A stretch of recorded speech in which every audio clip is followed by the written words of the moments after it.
parte itul zolum tum chavaldang pama aminu thai chẳng ding pui chi kadon reng hindi dur ka zoom lul no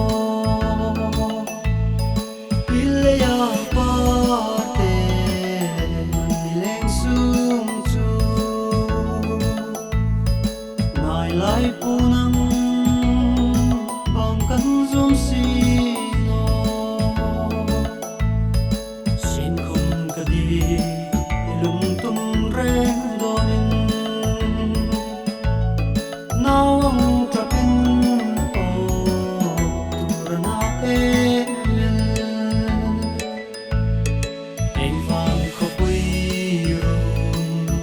loi kan ma khan ho lai tha e nga si mi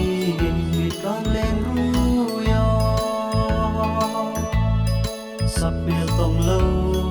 chang lai ni ban so ta kum tlung na thai chang ding pui don reng hindi dur ka zoom lul no pilya parte nileng sum chu ngai lai punang bang kan zoom si no sin khum ka di lum tum reng donin nawang kapin o turana e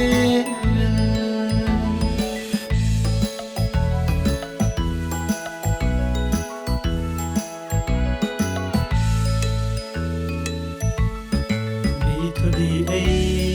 to rem lai kan o chobui nawang min trop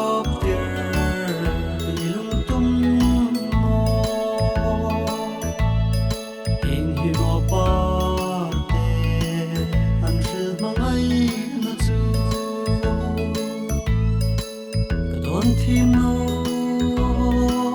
dur thiem ve ni suy lung dam na pi ra ka ngai vawng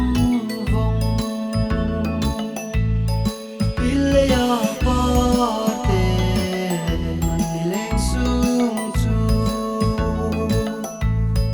ngai lai punang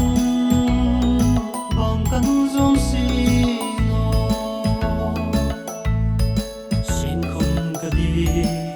lum tum reng donin